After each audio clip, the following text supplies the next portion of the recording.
जिंदगी बहुत छोटी है। जब हम पढ़ते हैं अय्यूब की किताब में, यहाँ पर लिखा है, मनुष्य जो स्त्री से उत्पन्न होता है उसके दिन थोड़े और दुख भरे हैं। वह फूल के समान खिलता है, फिर तोड़ा जाता है। वह शाया की रीति पर ढल जाता और कहीं ठहरता नहीं। अय्यूब यहाँ पर लिखते हुए कह रहे हैं कि इंसान जो कि इस दुनिया में आता है, इस धरती के ऊपर जन्म लेता है, उसके दिन कुछ ज्यादा लंबे नहीं, उसकी वैलिडिटी कोई बहुत ज्यादा नहीं है। ये बहुत ही थोड़ी है। बहुत ही थोड़े समय के लिए इंसान इस दुनिया के ऊपर जिंदा रहता है। और ये जिंदगी कितनी छोटी है, इसे एक्सप्लेन करने के लिए वो एक फूल की, एक फ्लावर की उदाहरण एग्जाम्पल लेते हैं। कहते हैं कि ये एक फूल की तरह है जो सुबह तो खिलता है, दिखाई देता है, लेकिन शाम ढलते ढलते ये मुरझा जाता है, खत्म हो जाता है। दाऊद भी अपनी जिंदगी के बारे में जानते थे कि ये कितनी छोटी है, और इसलिए दाऊद कहते हैं कि lord teach me to number my days, कि मुझे मेरी जिंदगी के जो दिन है ये गिनना सिखा। चलिए हम इस वचन को पढ़ते हैं। भजन संहिता 90 और वचन 12 को हम पढ़ेंगे। यहाँ पर दाऊद लिखते हैं कि हमको अपने दिन गिनने की समझ दे कि हम बुद्धिमान हो जाएं, कि हम समझदार हो जाएं, बुद्धिमान हो जाएं। तो यस, जिंदगी वाकया में बहुत छोटी है। अब थोड़ा अपनी जिंदगी में पीछे जाकर देखें कि कितनी जल्द 10 साल गुजर गए, 20 साल गुजर गए, 30 साल गुजर गए, 40 साल गुजर गए। पता भी नहीं चला कि कितनी जल्दी इतने साल गुजर गए। ऐसे लगता है कि जैसे सब कुछ कल ही की बात थी। सदियां बीत चुकी हैं, कई साल गुजर चुके हैं, लेकिन आज भी ऐसे लगता है कि जैसे कल ही की बात है कि हम स्कूल में थे या हम पढ़ाई करते थे, ऐसा करते थे, वैसा करते थे, लेकिन गुजरे हुए कई सदियां हो गई हैं। और ये सच्चाई, ये फैक्ट कि हमारी जिंदगी कितनी थोड़ी है और कितनी छोटी है, ये एक ऐसी सच्चाई है जो शैतान नहीं चाहता कि हम जाने या इसके ऊपर कभी ध्यान दें। और शैतान ने इस कदर दुनिया को, लोगों को और जवानों को गुमराह कर दिया है कि लोगों को ये लगता है कि यही बस एक जिंदगी है। शैतान ने ऐसे कन्विंस कर दिया है कि तुम्हारे पास बस यही एक ही जिंदगी है। And have a good big party, एक बड़ा जश्न मनाओ, पार्टी करो, एंजॉय करो इस जिंदगी को, जितना हो सकता है इसके मजे लो। तो मैं आज मेरे सभी भाई बहनों को, जो भी मेरी आवाज को सुन रहे हैं, मैं आपको और अपने आप को ये कहना चाहता हूं कि यस, ये जिंदगी बहुत छोटी है और ये एक ही जिंदगी है, लेकिन हम उस रास्ते पर हैं जिसके ऊपर हम परमेश्वर से मिलेंगे। लोग कहते हैं कि जिंदगी छोटी है, एक ही जिंदगी है, इसके मजे लो, लेकिन मैं आपसे कहना चाहता हूं कि जिंदगी छोटी है और जिंदगी एक ही है, और ये दी गई है तैयारी करने के लिए। इसमें तैयार हो जाओ अनंत जिंदगी के लिए। तो प्रियो, शैतान को कभी भी ऐसा करने ना दें कि वो आपका फोकस, आपका ध्यान, आपका मन, आपका शरीर इस संसार के ऊपर, संसार की चीजों के ऊपर लगा कर रखे, कि आपका प्यार इन चीजों के साथ हो जाए, कि आप जो अपना फोकस है या ध्यान है, जो कि इटर्निटी की तरफ, अनंत जिंदगी की तरफ, सदा की जिंदगी की तरफ होना चाहिए था, आप उस फोकस को खो दो। आप उस सदा की जिंदगी से अपनी नजरें हटा लो। कभी भी ऐसा ना होने दें। इस संसार की जो हमारे काम है, जो हमारी चीजें हैं, ये बिजीनेस ऑफ दिस लाइफ है, ये हमारी नजरों को अनंत जिंदगी से, सदा की जिंदगी से हटा सकती हैं। इन दुनिया के कामों में व्यस्त होना, ये हमें बिजी रखेगा, ये फोकस्ड रखेगा संसार की चीजों के ऊपर, लेकिन परमेश्वर की और सदा की चीजों के ऊपर नहीं। इस दुनिया में बिजी होना ये आपको ऐसा बनाएगा कि आप दुनिया के लिए तो धन इकट्ठा करेंगे, लेकिन सदा की जिंदगी के लिए, हमेशा की जिंदगी के लिए नहीं। और जो दूसरा एक लेसन मैं हम सबको याद दिलाना चाहता हूं, वो ये है कि मौत बस एक क्षण दूर है। मौत एक क्षण दूर है। इट इज वेरी नियर, ये बहुत करीब है। देखिए यहां दाऊद क्या कहते हैं इस वचन, पहला शमूएल अध्याय 20 और वचन 3 में सुनिए ध्यान से। फिर दाऊद ने शपथ खाकर कहा, तेरा पिता निश्चय जानता है कि तेरे अनुग्रह की दृष्टि मुझ पर है, और वह सोचता होगा कि योनातान इस बात को ना जानने पाए। ऐसा ना हो कि वह खेदित हो जाए, परंतु यहोवा के जीवन की शपथ और तेरे जीवन की शपथ निसंदेह मेरे और मृत्यु के बीच टग ही भर का अंतर है, बहुत थोड़ा अंतर है। तो हाँ, जैसे दौद ने कहा, ये यकीन करना मानना बड़ा मुश्किल है, लेकिन ये रियलिटी है कि हम में से हर कोई, we are all just a step away from the death. हम जो मौत है उससे बस एक कदम की दूरी पर हैं। ये मायने नहीं रखता है कि आप कितने हेल्दी हैं, आप कितने हेल्थ कॉन्शियस हैं, आप कितना ध्यान रखते हैं खाने वाली चीज़ों का, सब कुछ का। लेकिन इन सब के बावजूद भी कि आप कितने हेल्दी हैं, कितना जिम करते हैं, कितना बॉडी एक्सरसाइज करते हैं, कितना अच्छा खाना खाते हैं, सब चीज़ों के बावजूद भी रियलिटी असल में यही है कि हम अपनी मौत से एक कदम की दूरी पर हैं। मायने नहीं रखता है कि आप जवान हैं या आप बूढ़े हैं, आप मौत की दूरी से बस एक कदम दूर हैं। मायने नहीं रखता है कि आप कितने अमीर हैं या आप कंगाल हैं, मौत से आपकी दूरी एक कदम की है। वो चीज जो हमें सदा की जिंदगी से अलग बनाए रखती है, ये दूरी कोई ज्यादा नहीं है, ये एक कदम की दूरी है। क्या आप इस बात की गंभीरता को समझ रहे हैं? क्या समझ रहे हैं इस बात को कि ये कितनी गंभीर बात है कि हम बस मौत से एक क्षण की, एक कदम की दूरी पर हैं। आज अगर कोई इंसान सोने के लिए जाता है और वो बिल्कुल सही है, बिल्कुल फिट है और सुबह नहीं उठता है, हमेशा के लिए सो जाता है, तो आपको इस बात को नोट करना होगा कि एक कदम की दूरी के बाद उसका सदा का जीवन शुरू हो गया है। लेकिन मैं इस बात के ऊपर जोर क्यों दे रहा हूं? क्योंकि शैतान इस बात को दिमाग में भर चुका है, भरना चाहता है कि वेल अभी मौत नहीं आएगी, मौत बड़ी दूर है, अभी तो टाइम है, बहुत ज्यादा टाइम है, अभी थोड़ी आपको मर जाना है, अभी थोड़ी आपकी जिंदगी खत्म हो जाएगी, अभी बहुत टाइम है, पश्चाताप करने के लिए भी बहुत टाइम है, it is far away from you. जिंदगी अभी खत्म नहीं होगी, अभी टाइम कुछ और करने का है, तैयारी करने का, परमेश्वर के साथ सही होने का वक्त नहीं है। लेकिन वास्तविकता, रियलिटी, असलियत ये है कि मौत एक कदम की दूरी पर है, it is just a step away.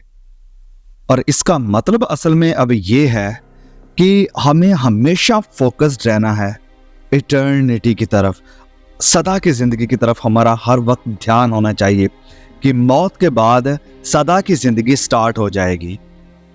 लेकिन फिर भी अब यहां पर मैं इस बात को क्लियर कर देना चाहता हूं कि हमें मौत के डर में नहीं जीना है कि मौत का डर हमें हर वक्त लगा रहेगा। नहीं नहीं नहीं नहीं, अगर हम मरने के लिए तैयार हैं तो हमें मौत का डर कभी नहीं होगा। अगर हम तैयार हैं इस बात को लेकर कि मरने के बाद हम कहाँ जा रहे हैं। बिली ग्राहम इस बात को बहुत ही अच्छी तरह से, खूबसूरत तरीके से कहते थे कि I am ready to die, are you? क्या आप तैयार हो मरने के लिए? वो कहा करते थे कि जब मैं इस दुनिया को छोड़ दूंगा या जब मेरी सांसें रुक जाएंगी। तो ऐसा नहीं है, कभी किसी का यकीन मत करना अगर कोई कहेगा कि बिली ग्राहम मर गया। वो कहते हैं कि नहीं, मैं मरा नहीं, मैंने बस अपना एड्रेस चेंज किया है। तो यस, हमें मौत का डर नहीं है क्योंकि हम जानते हैं कि this is just a change of address, कि बस हमारा एड्रेस चेंज होगा, हम लिमिटेड टाइम से अनलिमिटेड टाइम में शिफ्ट कर जाएंगे। अब मौत का डर किन लोगों को है और किन लोगों को होना चाहिए? वो लोग जो खुदावंद मसीह यीशु में नहीं हैं, जिनका परमेश्वर के साथ रिलेशन नहीं जुड़ा है, जो अभी भी परमेश्वर से दूर हैं, जो अभी भी आदम और हवा की तरह अदन की वाटिका से बाहर हैं। उनके लिए मौत का डर है, उन्हें मौत का डर सताएगा क्योंकि वो तैयार नहीं है मरने के लिए। और अब तीसरा लेसन जो हमें सीखना पड़ेगा वो ये है कि जो नरक की आग है वो सदा की है, और जो स्वर्ग है परमेश्वर का सिंहासन है, जहां पर उसको मानने वाले, उसका भय मानने वाले जाएंगे, उसके बेटे खुदावंद मसीह यीशु के द्वारा उद्धार पाए हुए जाएंगे, वो भी सदा का है। मत्ती अध्याय 25 में प्रभु यीशु इस बात को कंफर्म करते हैं। प्रभु यीशु, हाँ, और वो क्या कहते हैं? और ये अनंत दंड भोगेंगे, अनंत इटर्नल दंड भोगेंगे, परंतु धर्मी अनंत जीवन में प्रवेश करेंगे। तो एक तरफ अनंत दंड है, इटर्नल पनिशमेंट है, और दूसरी तरफ अनंत जिंदगी है, यानी इटर्नल लाइफ है जो कभी खत्म नहीं होगी। तो यस, हाँ, नरक की मौत एक वास्तविकता है, रियलिटी है, और सदा की जिंदगी ये भी एक वास्तविकता है, रियलिटी है। और इससे परे जो एक और रियलिटी है वो बहुत ही भयानक है, और वो ये है कि ये दोनों इटर्नल हैं, दोनों का कोई अंत नहीं है, दोनों की कोई बाउंड्री नहीं है, दोनों सदा सदा के लिए हैं, हमेशा के लिए। जिसका सिंपली मतलब ये है कि जो धर्मी हैं, जो वफादार हैं, वो भी हमेशा के लिए जिएंगे, और जो अधर्मी हैं, बुराई करने वाले हैं, गुनहगार हैं, वो भी हमेशा के लिए रहेंगे। जो धर्मी हैं, जो खुदावंद मसीह यीशु के द्वारा धर्मी जस्टिफाइड हो चुके हैं, वो प्रभु यीशु मसीह की जिंदगी को लेंगे और सदा के लिए जिएंगे। वहीं दूसरी तरफ जो अधर्मी हैं, जिन्होंने खुदावंद मसीह यीशु के इस तोहफे को, इस गिफ्ट को रिजेक्ट कर दिया, वो हमेशा हमेशा की जिंदगी, हमेशा की सजा में गुजारेंगे, जहां पर वचन में लिखा है कि जहां रोना होगा, दांतों का पीसना होगा, और जहां का धुआं वचन में लिखा है कि कभी खत्म नहीं होता, कभी बुझता नहीं, जिसकी आग कभी बुझती नहीं। अब ऐसी जगह के बारे में सोचना भी हमारे लिए एक बड़ी भयंकर बात हो जाती है। वो जगह, और ऐसा स्थान जहां पर हमेशा हमेशा के लिए दांतों का पीसना है, जहां रोना है, और ये रोना, ये दांतों का पीसना, ये पीड़ा, ये दर्द कभी खत्म नहीं होगी, इसका कोई इलाज नहीं होगा। आज हमें अगर कुछ चोट लग जाती है, या कहीं जलन हो जाती है, या कुछ गर्म हम टच कर देते हैं, तो हमें उम्मीद होती है, हम तुरंत मेडिसिन की तरफ भागते हैं, हम तुरंत डॉक्टर्स की तरफ भागते हैं, और फिर हमें उम्मीद होती है क्योंकि कुछ दिनों के बाद, 5 दिन, 10 दिन, 1 महीना, 2 महीने के बाद ये चोट, ये जख्म सही हो जाएगा, घाव भर जाएगा, हम ठीक हो जाएंगे, इस दर्द से, पीड़ा से हमें राहत मिल जाएगी, आराम मिल जाएगा, पेन किलर ले लेते हैं ताकि जल्द हमारी जो दर्द है वो कम हो जाए। लेकिन दुख की बात, सैडेस्ट पार्ट इज कि नरक में कोई पेन किलर नहीं मिलेगी, वहां कोई डॉक्टर नहीं मिलेगा, वहां की जो पीड़ा है, ये हम सोच कर ही हम परेशान होते जाएंगे कि ये कभी खत्म होने वाली नहीं है, ये कभी रुकने वाली नहीं है। कोई उम्मीद नहीं है कि इतने दिनों के बाद, इतने महीनों, इतने सालों के बाद ये पीड़ा, ये दर्द खत्म हो जाएगी, क्योंकि इसका कोई सवाल ही पैदा नहीं होता है। और इसी कारण हम सभी भाई बहनों को बहुत ही सोचना चाहिए, बुद्धिमानी के साथ चलना चाहिए, समझदारी के साथ चलना चाहिए, अपनी जिंदगी गुजारनी चाहिए कि हम इस जिंदगी के बाद की जो जिंदगी है वो कहाँ गुजारेंगे, उसका क्या होगा, मरने के बाद मेरा क्या होगा, मरने के बाद मैं कहाँ जाऊंगा, मरने के बाद जो मेरी अंदर आत्मा निकल कर जाएगी, उसका ठिकाना कहाँ पर है, वो किधर जाएगी। आप कहेंगे कि देखो भाई याकूब, आप नहीं जान सकते हैं कि मरने के बाद आप कहां पर जाओगे, आपको तभी पता चलेगा जब आप फाइनली मर जाओगे। तो मैं आपको प्रियो कहना चाहता हूं कि तब बहुत देर हो चुकी होगी। मरने के बाद जब आप फाइंड आउट करोगे, जब आपको पता चलेगा कि ओके आप कहां जा रहे हो, तब तक बहुत देर हो चुकी होगी। ये एश्योरेंस कि मरने के बाद आप कहां जाओगे, किधर गुजारोगे अपनी जिंदगी, उसका एश्योरेंस आपको अभी होना बहुत जरूरी है। वचन कहता है कि जिस किसी का भी नाम उस जीवन की पुस्तक में लिखा हुआ ना मिला, नहीं मिलेगा, वो हमेशा की आग में या आग की झील में फेंक दिया जाएगा। अब सवाल अगला ये बन जाता है कि क्या आपका नाम इस जीवन की पुस्तक में है। अब आपका सवाल ये हो जाएगा कि कैसे कैसे ये मुमकिन होगा, या कैसे हमारा नाम उस जीवन की किताब में लिखा जाएगा, हम कैसे जिंदगी को पा सकते हैं? Well, here comes the gospel. यहाँ पर एंट्री होती है सुसमाचार की। सुसमाचार क्या है? कि खुदावंद मसीह यीशु आपके गुनाहों के लिए, आप जो कि नरक के रास्ते पर है, आपके लिए नीचे जमीन पर उतरा और आपकी सजा को, आपकी मौत को, जो आपने अपने गुनाहों के कारण कमाई थी। वचन कहता है कि गुनाह की कमाई मौत है। गुनाह की जो मजदूरी, जो पेमेंट है, जो सैलरी है, वो मौत है।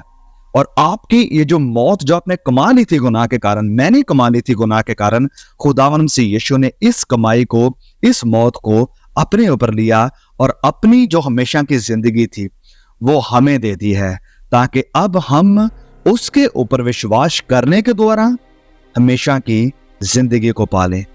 उसके हाथों में अपना हाथ देने के द्वारा उसकी धार्मिकता को लेने और उसकी धार्मिकता के साथ, उसकी राइचियसनेस, पवित्रताई के साथ हम परमेश्वर के सामने खड़े हो सकते हैं, as if we have never sinned in our life.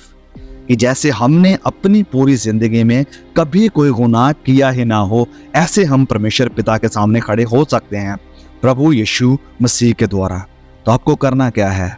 विश्वास करना है खुदावंद मसीह यीशु के इस पूरे किए हुए काम के ऊपर, क्योंकि यूहन्ना अध्याय 3:16 में लिखा है कि खुदा ने इस दुनिया से ऐसी मोहब्बत करी कि उन्होंने अपना इकलौता बेटा दे दिया, ताकि जो कोई भी जहां कहीं भी, ऊंचा नीचा, बड़ी जात छोटी जात, अमीर गरीब, कोई भी, वचन में लिखा है कि जो कोई भी उसके ऊपर ईमान लाए, विश्वास करे, वो नाश ना हो, वरन सदा की जिंदगी को पाए, हमेशा की जिंदगी को पाए। क्या आप खुदावंद मसीह यीशु के ऊपर विश्वास करते हैं? क्या आप अपने गुनाहों से मुड़ने के लिए, रिपेंट करने के लिए तैयार हैं?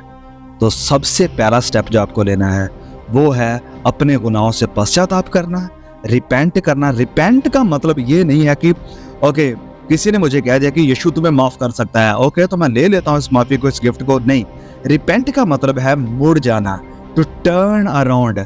कि जिस दिशा की तरफ आप जा रहे हैं, व्यभिचारी प्रभु यीशु की तरफ नजरें घुमा ली। आप चोरियां करने वाले हैं, आपने चोरी छोड़कर प्रभु यीशु की तरफ अपनी नजरें घुमा ली। आप कोई भी बुरा काम करने वाले हैं, आप इस बुराई से मुड़ जाते हैं। You repent, U turn around, U turn from that evil, और विश्वास करेंगे खुदा से यीशु के ऊपर कि जो कुछ भी आज तक आपने किया, जो भी बुराइयां, पाप, गुनाह, अपराध, जो कुछ भी आपने किया, प्रभु यीशु मेरे इस अकाउंट को क्लियर कर सकते हैं। प्रभु यीशु का लहू मुझे इन सारी बुराइयों से धो के शुद्ध, पाक, पवित्र कर सकता है। सो पश्चाताप करें, प्रभु यीशु के ऊपर विश्वास करें, and that is eternal life. आपके पास अनंत जिंदगी है। May God bless you. Please share the message. Amen.